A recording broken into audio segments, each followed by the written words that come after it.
नमस्कार दोस्तों। आज हम आपको द्विनिषेचन की प्रक्रिया क्या है, आवृतबीजियों में ये कैसे संपन्न होती है उसके बारे में बताएंगे। तो जो ये आवृतबीजी पौधे होते हैं अर्थात फूल वाले पौधे होते हैं, जिन्हें हम क्या कहते हैं, एंजियोस्पर्म कहते हैं। एंजियोस्पर्म अर्थात समस्त आवृतबीजी पौधे, इनमें क्या होता है, द्विनिषेचन की प्रक्रिया पाई जाती है ज़्यादातर। ठीक है दोस्तों। और इस द्विनिषेचन की प्रक्रिया की खोज नवास्चिन नाम के वैज्ञानिक थे। उन्होंने मतलब आवृतबीजी पौधों में इनकी खोज की। ठीक है फ्रेंड्स, तो अब जान लेते हैं निषेचन क्या होता है, फर्टिलाइजेशन। तो नर तथा मादा युग्मक बीजांड के अंदर भ्रूण कोश में संलयित होकर के युग्मनज बनाते हैं। युग्मनज यानी जाइगोट बनाते हैं। तो इस क्रिया को संयुग्मन या निषेचन कहते हैं। संयुग्मन क्रिया को हम सिनगैमी भी कहते हैं। सिनगैमी कहते हैं। ठीक है फ्रेंड्स, तो हम जान लेते हैं कि निषेचन की प्रक्रिया में कितने चरण होते हैं। ये एक ही चरण में तो प्रक्रिया पूरी नहीं होती है, ये विभिन्न चरणों से होकर गुजरती है। तो सबसे पहले इसमें जो चरण होता है वो होता है पराग कणों का अंकुरण यानी जर्मिनेशन ऑफ पॉलन ग्रेन्स। तो जो परागकण होते हैं परागण की क्रिया के द्वारा पुष्प के वर्तिकाग्र में पहुंचकर अंकुरित हो जाते हैं और अंकुरण से परागनलिका का निर्माण होता है। तो यहाँ पे देखिए दोस्तों, जो चित्र है, चित्र में अवलोकन करें। ये क्या है, वर्तिकाग्र है इस डिजाइन की रचना, और यहाँ पे विभिन्न प्रकार के ये परागकण आ चुके हैं और अंकुरण की विभिन्न अवस्थाओं को दर्शा रहे हैं। तो ये अंकुरण के दौरान यहाँ पे जो परागनलिका बन रही है, ये जो है वर्तिकाग्र का शुगर युक्त फूड मटेरियल एब्जॉर्ब करके और ये अंकुरित होना शुरू हो जाते हैं। अब विभिन्न अवस्थाओं में ये अंकुरित होते हुए दिखाई दे रहे हैं। तो इनसे क्या बनती है, परागनलिका या पॉलन ट्यूब बनती है। क्या बनती है, पॉलन ट्यूब या परागनलिका। ठीक है फ्रेंड्स, अब दूसरा चरण इसका होता है परागनलिका का पथ यानी कोर्स ऑफ पॉलन ट्यूब। तो ये पॉलन ट्यूब का पथ निम्नलिखित रास्ते से होकर गुजरता है भ्रूण कोश के अंदर। तो देखिए, परागनलिका वर्तिका से होकर भ्रूण कोश में प्रवेश करती है। ये प्रवेश जो है 3 प्रकार का होता है। तो सबसे पहला प्रकार होता है पोरोगैमी। पोरोगैमी का मतलब होता है कि जब परागनलिका अंड द्वार यानी माइक्रोपाइल से होकर के अंदर प्रवेश करती है तो उसे हम पोरोगैमी कहते हैं।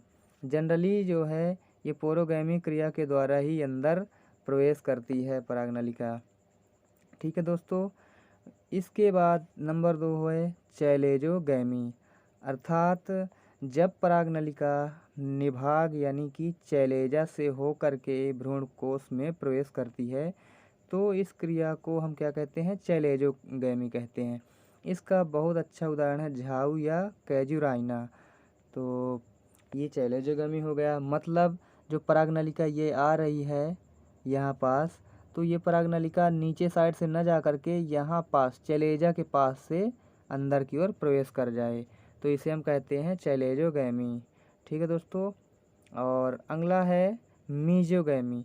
तो मीजोगैमी का मतलब होता है जब परागनलिका अध्यावरण या बीजांड वृंत अर्थात फ्यूनिकल से होकर भ्रूणकोश में प्रवेश करती है तो हम उसे कहते हैं मीजोगैमी, जैसे कि कद्दू या कुम्हड़ा में ऐसा होता है।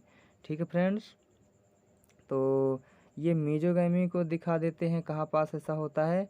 तो देखिए दोस्तों, ये मीजोगैमी में परागनलिका जैसे आ रही है यहाँ से, और ये अध्यावरण से होके चले जाएगी या इधर से घूम करके फ्यूनिकल के पास से अंदर चली जाएगी। तो ये प्रक्रिया कहलाती है मीजोगैमी। ठीक है दोस्तों, अब तीसरा चरण है इसका परागनलिका का भ्रूणकोश में प्रवेश। परागनलिका जो होती है भ्रूणकोश के अंदर प्रवेश करती है। तो परागनलिका भ्रूणकोश में सहायक कोशिका के बीच से आगे बढ़ती है। मतलब जहाँ से ये आगे बढ़ती है वहाँ 2 में से कोई एक सहायक कोशिका उस बीच में फंसेगी और वो नष्ट हो जाएगी और परागनलिका भ्रूणकोश के अंदर पहुंचकर फट जाती है। अर्थात परागनलिका जैसे मान लीजिए कि ये भ्रूणकोश के अंदर पहुंच गई है तो ये इसका अग्रशिरा फट जाएगा, इसमें जो नर युग्मक 2 ठो उपस्थित होते हैं वो मुक्त हो जाते हैं। ठीक है फ्रेंड्स, तो इस तरह से परागनलिका का भ्रूणकोश में प्रवेश भी हो गया और जो नर युग्मक थे वो वहाँ पे मुक्त हो जाते हैं। अब अगला क्रिया है इसका संलयन, युग्मकों का संलयन, फ्यूजन ऑफ गैमेट्स।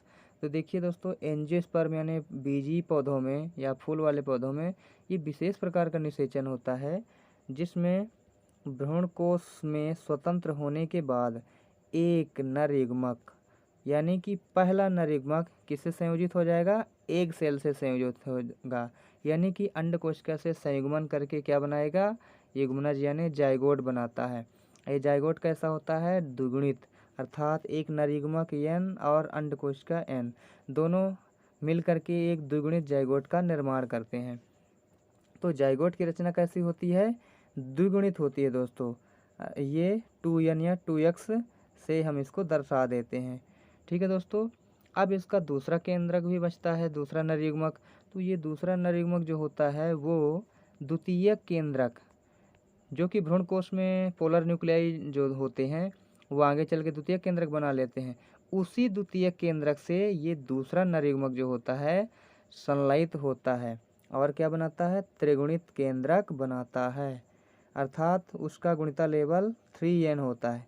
क्योंकि आप जानते हैं कि जो द्वितीयक केंद्रक होता है वो पहले से द्विगुणित होता है और उसी में एक जो दूसरा वाला नर युग्मक था वो संलयित होकर के द्वितीय केंद्रक से क्या बनाता है, त्रिगुणित केंद्रक बनाता है।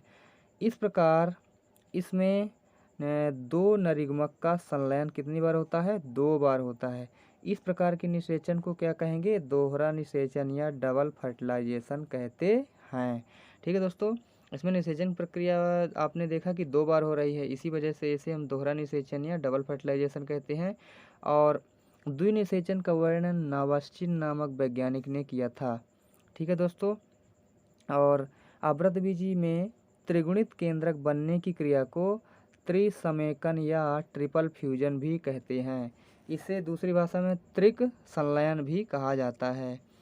इस त्रिगुणित केंद्रक को प्राथमिक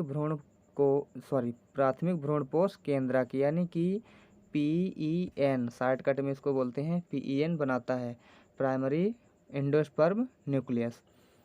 तो इस तरह से दोस्तों इस आवृतबीजी में दोहरा निषेचन का क्या महत्व होता है, तो दोहरा निषेचन में जो निर्मित त्रिगुणित केंद्रक होता है वो विकसित होकर के क्या बनाता है, भ्रूणपोष बनाता है, अर्थात एंडोस्पर्म बनाता है। ठीक है दोस्तों, और ये एंडोस्पर्म भ्रूण परिवर्धन के समय भ्रूण को पोषण प्रदान करता है। तो इस तरह से एक शॉर्टकट में थोड़ा और समझ लीजिए कि युग्मकों का संलयन कैसे होता है यहाँ पे। तो जो पहला नर युग्मक होता है मेल गैमेट फर्स्ट वाला, और male gamete first plus egg cell जो होती है, तो ये पहला निषेचन जब होता है तो पहला नर युग्मक मिलता है और एग सेल मिलती है, तो इसके द्वारा क्या बनता है, जाइगोट बनता है। जाइगोट कैसा होता है, 2n, अर्थात दुगुणित होता है। तो इसे हम क्या कहते हैं, सत्य निषेचन भी कहते हैं। क्या कहते हैं, सत्य निषेचन कहते हैं इसको दोस्तों। और इस क्रिया को हम सिनगैमी भी बोलते हैं। क्या कहते हैं, सिनगैमी, क्योंकि इसमें नर मादा युग्मकों का मेल हो रहा है। ठीक है दोस्तों, और जो दूसरा नर युग्मक है, सेकंड वाला नर युग्मक था मेल गैमेट, और सेकंड मेल गैमेट प्लस द्वितीयक केंद्रक था। क्या था, द्वितीयक केंद्रक था। ये दोनों मिल करके माने सेकंड मेल गैमेट और द्वितीयक केंद्रक मिल करके क्या बनाते हैं, त्रिगुणित रचना बनाते हैं, जिसे PEN कहते हैं। क्या कहते हैं दोस्तों, PEN, अर्थात प्राइमरी एंडोस्पर्म न्यूक्लियस, प्राथमिक भ्रूणपोष कोशिका कहते हैं। तो इस तरह से आशा करता हूँ दोस्तों ये हमारा वीडियो आपको पसंद आया होगा। वीडियो अगर अच्छा लगे तो लाइक कीजिए दोस्तों, और हमारे चैनल को सब्सक्राइब करना ना भूलें, और दोस्तों में भी शेयर करें दोस्तों। अगर वीडियो पसंद ना आए तो आप डिसलाइक भी कर सकते हैं, इसमें कोई दिक्कत नहीं है दोस्तों। ठीक है, मेरा वीडियो देखने के लिए आपको बहुत बहुत धन्यवाद।